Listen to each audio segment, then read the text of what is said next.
जागो सरकार जागो, ये कह रहा है झारखंड। नमस्कार, मैं आपके साथ के राणा, इंडिया वॉइस देख रहे हैं आप। झारखंड के साहेबगंज में पानी के जहाज के माध्यम से अवैध पत्थर और गिट्टी की ढुलाई किए जाने के मामले ने अब तूल पकड़ लिया। बीती रात एक पानी का जहाज कई ट्रकों पर अवैध पत्थर लेकर बिहार की ओर जा रहा था। अचानक से जहाज में खराबी आई और कई ट्रक नदी में समा गए। इसमें कई लोगों के हताहत होने की सूचना भी है। इधर विधानसभा के बजट सत्र में बीजेपी के विधायकों ने सरकार पर हमला बोल दिया और साथ ही जेएमएम के विधायक लोबिन ने भी सरकार पर गंभीर सवाल उठा दिए हैं। और आज इसीलिए हम इस मुद्दे पर बात करेंगे कि जागो सरकार जागो, कि अगर विधायक भी सवाल उठाते और फिर भी सरकार चुप रहे तो फिर सवाल उठाने लाजमी हो जाते हैं। लेकिन पूरा माजरा क्या है वो पहले इस रिपोर्ट से समझिए।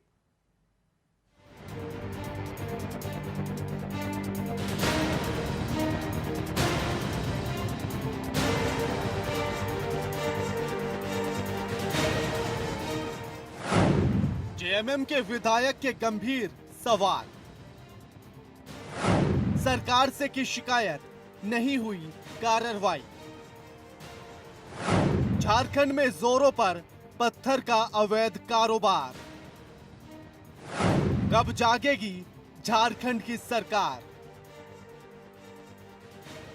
2000 के दशक में दूरदर्शन पर एक विज्ञापन आता था जिसमें अपील की जाती थी, जागो ग्राहक जागो।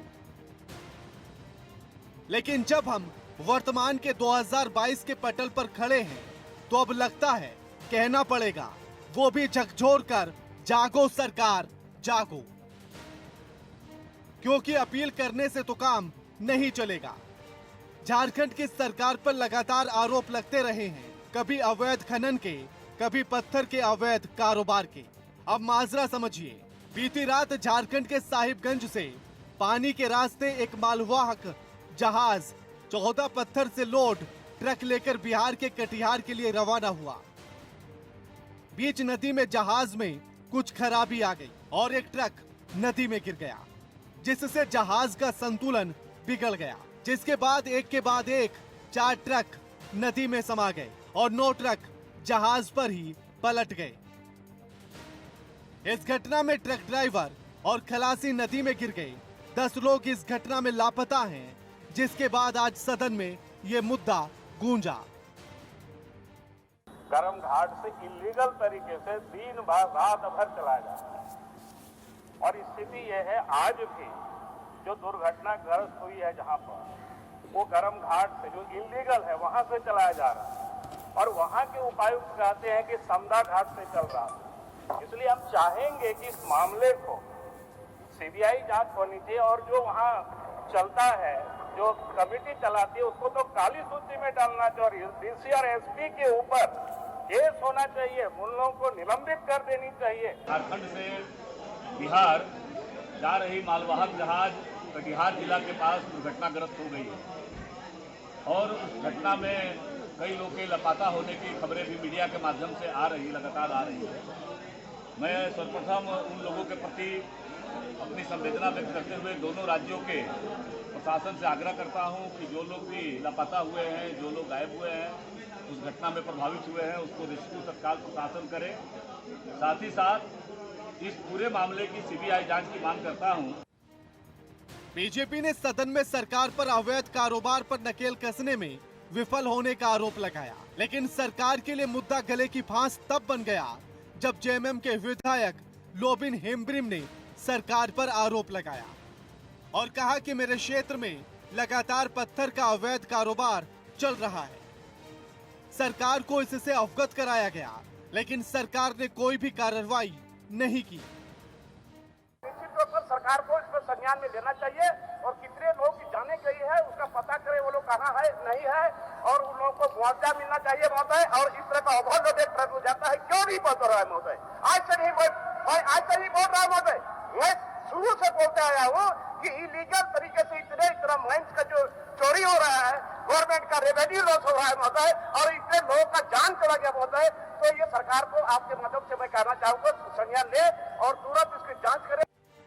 हालांकि सदन के अंदर हुए बवाल के बाद प्रभारी मंत्री आलमगीर आलम ने मामले पर सफाई देते हुए जांच कराने की बात कही, लेकिन विपक्षी दल के विधायकों ने कार्रवाई करने की मांग तेज कर दी।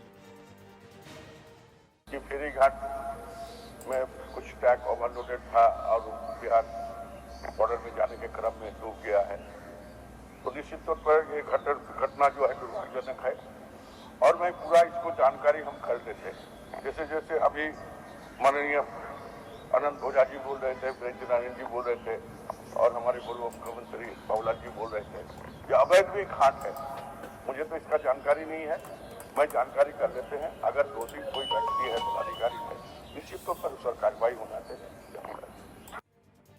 लेकिन अब ऐसे में सवाल ये उठता है कि अगर सरकार में मौजूद विधायकों की शिकायत करने के बाद भी कार्रवाई न हो तो क्या उम्मीद की जाए और कैसे यकीन किया जाए कि ये पत्थर का अवैध कारोबार रुकेगा। साथ ही इस घटना में हताहत हुए लोगों को घटना का शिकार माना जाए या सरकार की लापरवाही से हुआ कत्ल, सवाल बड़ा है। Bureau report, India voice. तो जागो सरकार जागो, और आज इसी मुद्दे पर हम चर्चा करेंगे। हमारे साथ जो मेहमान जुड़ गए उनका परिचय आपसे करा देते हैं। सुशांतो मुखर्जी हमारे साथ जुड़ गए, नेता है मासस के, लक्ष्मी नारायण नेता कांग्रेस, और प्रतुल शाहदेव प्रवक्ता हैं बीजेपी के। आप तीनों का स्वागत है इंडिया वॉइस पर। लक्ष्मी नारायण जी, एक के बाद एक लगातार आरोप लगते चले जा रहे हैं, घटनाएं निकलकर सामने आती है, सरकार कार्रवाई के नाम पर कुछ नहीं करती सिवाय बयानबाजियों के। जो मामले आज आए हैं, इस पर अब आनाकानी करने से तो काम चलेगा नहीं। ये जो पत्थर चोरी का कार्यक्रम चल रहा था, और मुझे लगता है कि सिर्फ झारखंड की सरकार लापरवाह नहीं है, बगल में बिहार की सरकार का भी वही स्थिति है। यदि लापरवाही झारखंड का माना जाए तो बिहार का भी माना जाना चाहिए, और अगर संलिप्तता माना जा रहा है तो बिहार भी संलिप्त है। इसलिए हम भी आपके चैनल के माध्यम से हम भी मांग करते हैं कि इतना ज्वलंत परिस्थिति में ही सरकार अगर जांच से आनाकानी करेगी तब तो यह दुखद है। हम भी सरकार से मांग करते हैं कि इसकी जांच तुरंत होनी चाहिए और दोषी पर कार्रवाई होनी ही चाहिए।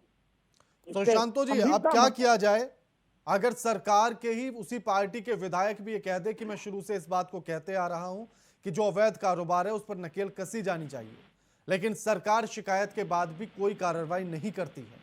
देखिए राणा साहब, राम राज्य में भी गड़बड़ होता था, आप इसको इनकार नहीं कर सकते। हम तो इसको स्वीकार कर रहे हैं आपके चैनल के माध्यम से कि ऐसा नहीं है कि हमारे राजपाट में सब कुछ ठीक ठाक है, हम ये कह दें कि हम तो दूध के धोए हैं, पाक साफ है। ये गलत बात है।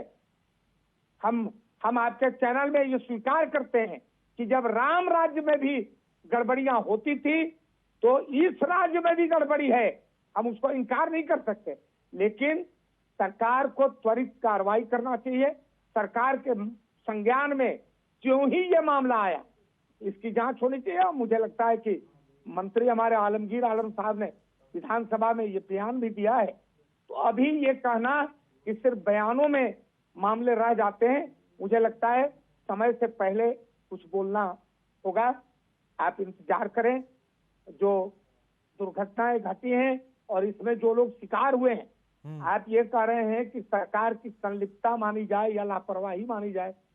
शिकार तो हो गए वो लोग, दुर्घटना तो हो गई, वो तो अब हताहत हो गए।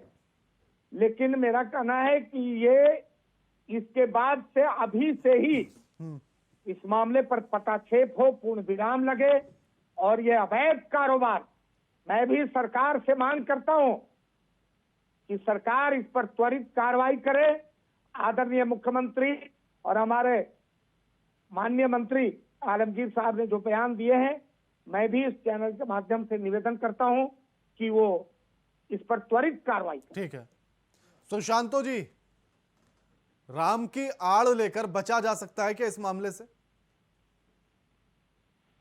देखिए, अवैध है ये बोलने की जरूरत है सरकार को। उनके मुखिया को ये सोचने की जरूरत है, हमारी जो सरकार चल रही है बराबर वहां से पत्थर वहां माइंस की बाहर जाते हैं, कोयला अंचल में कोयला चोरी होते हैं, बालू चोरी होते हैं, जमीन चोरी होती है और सरकार चुप। एक विधायक कहने चाह रहे हैं, बात रखने की बात करते हैं, उसे विधानसभा में बोलने की मौका नहीं देते हैं। यही सरकार, विपक्ष की क्या जरूरत है? जब पक्ष में बोलने वाले हैं तो विपक्ष की तो जरूरत नहीं है, लेकिन सरकार को सोचने की जरूरत है। जनता सब देख रही है और मात्र 2 साल बची हुई है। ये ना समझे कि जनता नहीं देख रही है। अब जनता गुमराह नहीं होने वाली है, क्योंकि पहले अगर गुमराह हुई थी उसके लिए कोई काम नहीं की गए। अगर अभी हो गई बात तो ये नहीं चलेगा। हमें लगता है कि आगे बढ़ने की जरूरत है, जनता आगे आए, जनता को निश्चित आगे आने की जरूरत है और लोगों के बीच बातों को रखना है, वहां प्रोग्राम होनी चाहिए।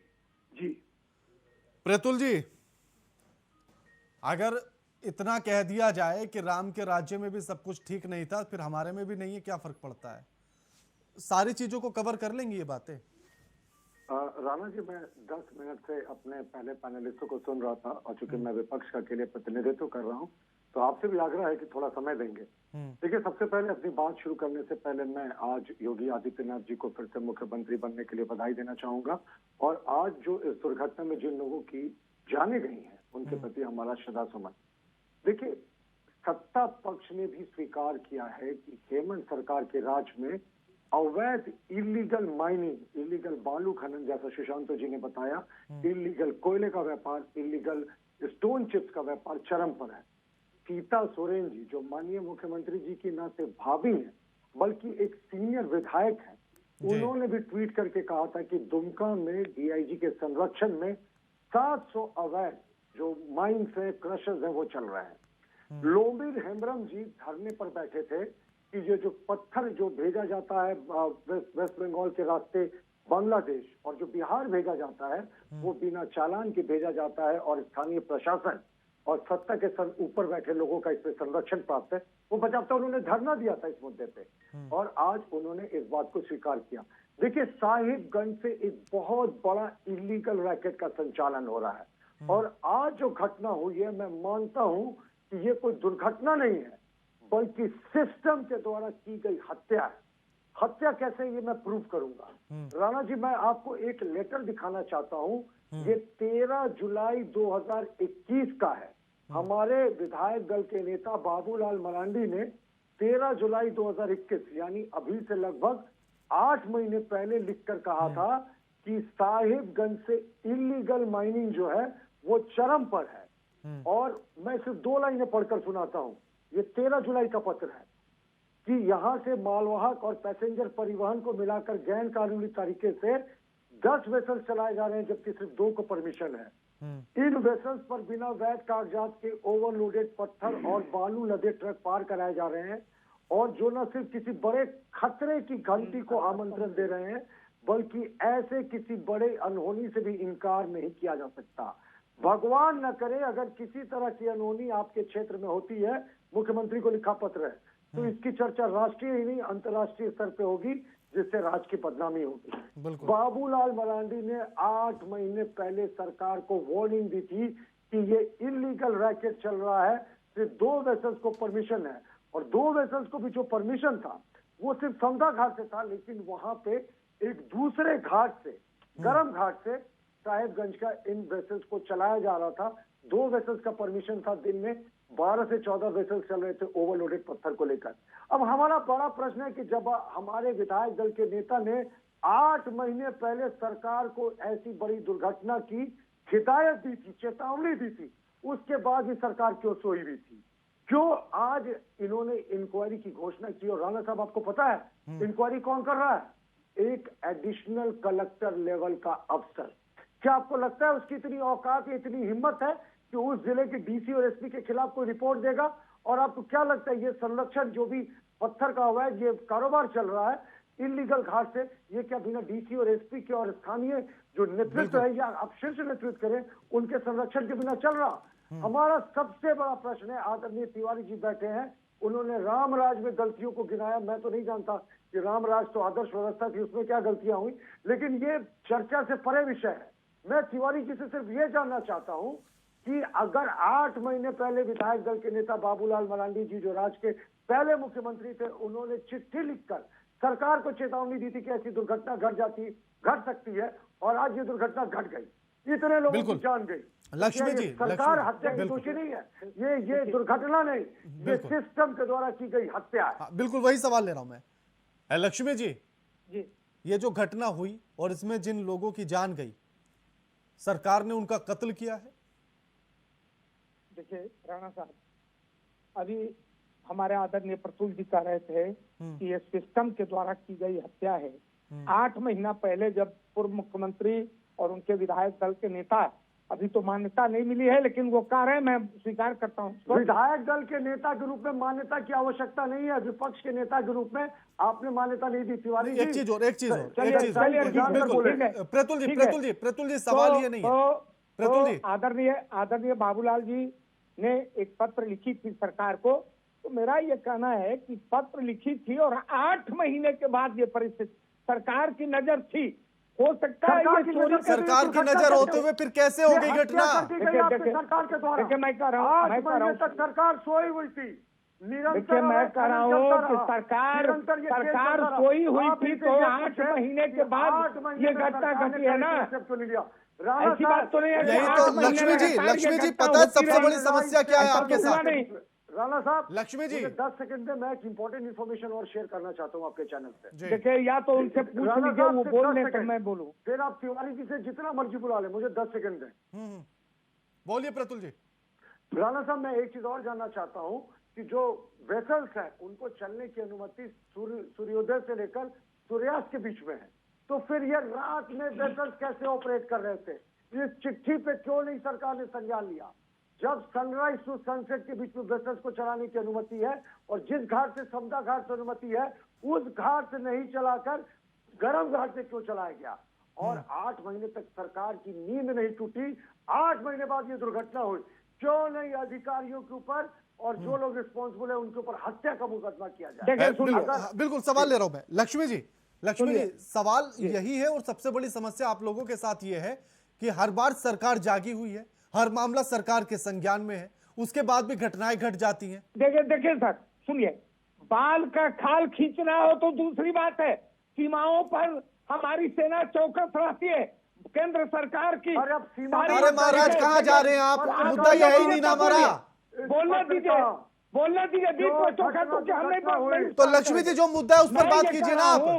कि जब भी सरकार से थोड़ी भी चूक हुई, अवैध कारोबारी करने वाले लोग समय का लाभ लेते हैं। आप ये जरा से चूक मान रहे हैं, आप ये जरा से चूक मानते हैं। देखिए 13-14 हम ये कह रहे हैं कि केंद्र सरकार की सारी एजेंसियां रहती हैं, फिर भी घुसपैठिए आते हैं कि नहीं आते हैं, बताइए आप। नहीं आते हैं। आप ये बताइए ना, आप पहले मुद्दे पर आइए ना, आप कहाँ जा रहे हैं? कहाँ जा रहे हैं? आप मुद्दे पर आइए। हम जो पूछ रहे हैं वो केंद्र सरकार पर उंगली उठता हुआ है, तो आप जब ऐसे मुद्दे आए हैं केंद्र सरकार से भी सवाल पूछा गया है लक्ष्मी जी, और अभी जो मुद्दा है उस पर रहिएगा। अवैध, देखिए पहले ध्यान से सुनिए, अवैध कारोबार करने वाले लोग को जो ही अवसर मिलता है वो अवैध का कारोबार का माना जाए। सरकार इस अवैध, देखिए बड़ा मुश्किल है भाई, ऐसे तो नहीं बोलेंगे तिवारी जी, हम ऐसे नहीं बोलेंगे। 8 महीने तक आपने पत्र पर कार्रवाई की। राणा साहब बिल्कुल, प्रतुल जी सवाल ले रहा हूँ, यही सवाल ले रहा हूँ। प्रतुल जी यही सवाल ले रहा हूँ। प्रतुल जी यही सवाल ले रहा हूँ। हाँ, मुझे बोलने दीजिए। हत्या जो मैं कह रहा हूँ कि 8 महीना पहले जो बाबूलाल जी ने चिट्ठी लिखी, सरकार की नजर यदि नहीं होती तो 8 महीना में ध्यान नहीं दिया, 8 को घटना होती ना। तो आपको क्या लगता है, आपको क्या लगता है कि चलिए आपकी बात में मान लेता हूं लक्ष्मी जी, आपकी बात में मान लेता हूं कि सरकार की नजर थी, इसलिए 8 महीने तक कोई भी घटना नहीं घटी। अब सरकार की नजर हट गई, अब घटी है, सरकार तुरंत एक्शन में, अभी हमारे सरकार की नजर हटी, हम उसकी जांच कराएंगे। हाँ लक्ष्मी जी, हाँ बिल्कुल प्रतुल जी सवाल ले रहा हूँ मैं। हाँ तो लक्ष्मी जी बताइए ना, तो अब सरकार की नजर हटी, ये सरकार की लापरवाही थी कि उसने नजर हटा ली अपनी? सरकार के संरक्षण में सरकार होना की था। नजर हटी ऐसा मैंने नहीं कहा आपको। मैंने आप ही ने तो कहा नजर थी तो कोई घटना नहीं हुई, अब घटना हो जाती तो मतलब नजर हटी। अरे सुनिए मेरी बात, सुनिए तो सही। सरकार हम की ये कह नजर रहे हमेशा हैं तिराना जो था। अवैध आप क्या कह रहे हैं, आपको कारोबार खुद को नहीं करने पता वाले है। लोग सुशांत जी ठीक है, क्यों ही सुशांत जी हाँ ठीक है राणा साहब, लौटूंगा राणा लक्ष्मी जी साहब, लौटूंगा पहले आपके पास। मेरा उत्तर ले लीजिए। अवैध कारोबार करने वाले लोग जो ही थोड़ा सा 8 आंख महीने देखते क्यों हैं, कार्रवाई नहीं हुई? क्यों आप सोए रहे? क्या आपके संरक्षण में यह कारोबार चल रहा था? अगर 13 ट्रक एक मालवाहक जहाज पर लोड हो रहे हैं और स्थानीय थानेदार और प्रशासन को पता नहीं, ये साहब झूठ बोल रहे हैं आप। मैं कह रहा हूं कि 13 ट्रक कार्रवाई लोड हो रहे होगी, हैं संसद जो के पास। संलिप्त है उन पर और आप कार्रवाई कहते हैं कि करेगी आपको पता सरकार। नहीं। ठीक है ये लौटता हूं कौन सा आपके लॉजिक है? पास। सुशांतो जी, जी ये कैसी सरकार है जो नजर रखती है और उसके बाद भी घटनाएं घट जाती हैं? बड़ा मुश्किल है भाई। हमने आपको कहा है कि अरे जो महाराज ही सुशांतो जी से अवैध सवाल है। कारोबार लक्ष्मी करने वाले जी, लोग, लक्ष्मी जी थोड़ा सुशांतो फायदा जी से मिलता सवाल है है, मेरा वो मेरा कार्रवाई सवाल शुरू कर सुशांतो जी देते से हैं। है। 8 महीना में तो ये पहली घटना है। 2020 में भी ऐसी 8 घटना महीने घटी थी, ये सरकार 2020 में भी ऐसी घटना घटी थी, संसद के बाद कैसे जहाज और इससे चला? पहले कितनी खबरें ऐसी दिखा चुके हैं हम। राणा साहब, और आप ही की सरकार के विधायक कहते हैं कि वो तो पहले दिन से इस बात को कह रहे हैं कि अवैध कारोबार पत्थर का हो रहा है, सरकार नहीं सीता सुनकर दे रही सीता सोरेन है। इससे बड़ा और क्या सबूत चाहिए आपको? क्रशर चल रहे हैं अवैध। मुझे लगता है सुशांतो जी को भी सुनना चाहिए। सुशांतो जी, पार्शियल पैनलिस्ट हैं। कैसी सरकार है ये जो नजर रखती है लेकिन उसके बीजेपी के शासन काल में राम राज्य सुशांतो जी था, को सुन लीजिए। अरे कहीं महाराज, चोरी नहीं होती थी। उनके में राम राज्य नहीं था इसीलिए सरकार से चले गए ना। एक उदाहरण को सिस्टम की फेलियर में नहीं मानिए। आपने पत्र लिखा, लेकिन चूंकि इसमें आपकी जेब भी गर्म हो रही है। सुशांतो जी से सवाल लेने दीजिए। आपने सुशांतो जी, सुशांतो ये कैसी सरकार है जो नजर रखती है लेकिन उसके बाद भी घटनाएं घटती हैं?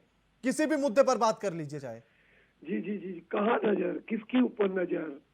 अरे नजर तो दूसरी जगह है, सरकार की नजर कहीं नहीं है। सरकार की नजर अगर आपको देखनी है तो कहाँ से अवैध हो सकते हैं इसके लिए नजर है, कोई जनता पर नजर नहीं है।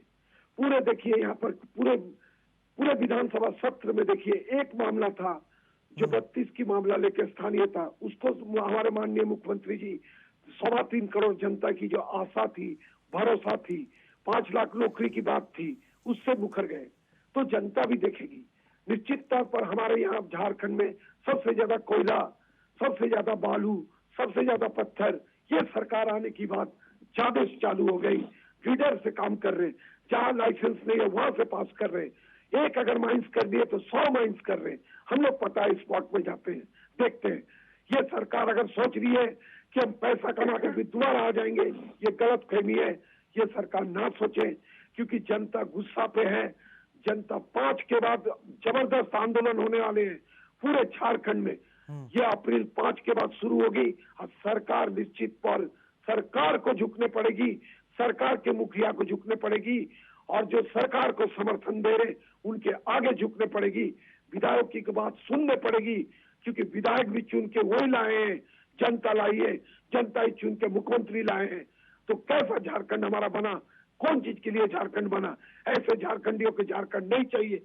लोगों की आशा थी, पूरे टूट गए 2 साल में। हमें लगता है कि 2 साल और जो बची हुई है, 3 साल में और 2 साल 5 साल में जो बची हुई है, उसे भी चलाना इस सरकार के लिए मुश्किलें होगी। ऐसा नहीं कि टूट के कोई दूसरी सरकार बन जाएगी, लेकिन जनता की आक्रोश से ऐसा ना हो कि इसमें शासन बदलने की समय आ जाए। जी प्रतुल जी, चीजें बड़ी उलझी हुई सी हैं झारखंड के भीतर, और सबसे बड़ी बात यह है कि हर मुद्दे को लेकर सरकार के भीतर से ही आवाजें उठती हैं। इससे बड़ी विडंबना तो कुछ हो ही नहीं सकती सरकार के लिए। अगर सरकार खुद को सही साबित भी करे तो कैसे? देखिए राणा साहब, बिल्कुल सही कहा। ये यू टर्न मानने वाले लोगों की सरकार है। माननीय मुख्यमंत्री जी को सबसे ज्यादा जन समर्थन यहाँ के आदिवासी मूलवासियों से 1932 के खतियान को लागू करने के मुद्दे पर मिला था, और इन्होंने यू टर्न मार दिया।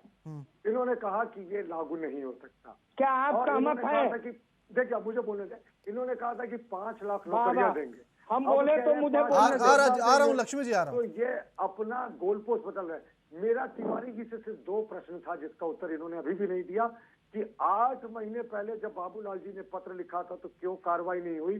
क्यों जिस घाट से परमिशन नहीं था ट्रांसपोर्टेशन का, जहाजों का, उस घाट से जहाजों का ट्रांसपोर्टेशन जारी रहा। अरे जब क्यों आप संसद के सुनिएगा बाद तब जारी ना रहा? बोलेंगे, आप और तो बोलने नहीं दूसरा, देते हैं। मेरा लास्ट पॉइंट सुने तिवारी जी, अब डीसी एसपी के ऊपर जांच करने के लिए आपने एडिशनल कलेक्टर को क्यों नियुक्त किया, जो उनके अंदर का अफसर है?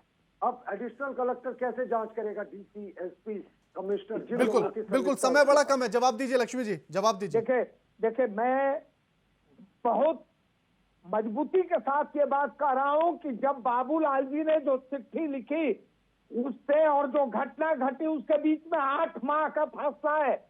यदि सरकार ने नजर नहीं रखा, सरकार का भय और आतंक वहां काम नहीं किया, अरे तो 8 आपका महीना काम में निरंतर फिर अरे रटी रटाई लाइनें मत बोलिए, ठीक है, शुक्रिया। रटी हुई लाइनें नहीं सुनते हैं लक्ष्मी जी, रटी रटाई लाइनें मत बोलिए, ठीक है, शुक्रिया आपका सुशांत जी हमारे साथ इस चर्चा में शामिल होने के लिए। लक्ष्मी जी आपका भी शुक्रिया हमारे साथ चर्चा में शामिल होने के लिए। प्रतुल जी आपका भी शुक्रिया हमारे साथ इस चर्चा में शामिल होने के लिए।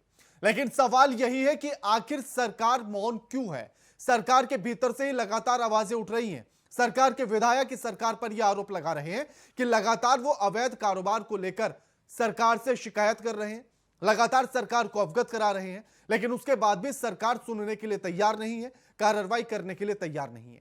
तो ऐसे में सरकार को जाग जाना चाहिए और यह सरकार से अपील नहीं है, यह सरकार से कहा जा रहा है, जागो सरकार जागो। इस कार्यक्रम में फिलहाल इतना ही। नमस्कार।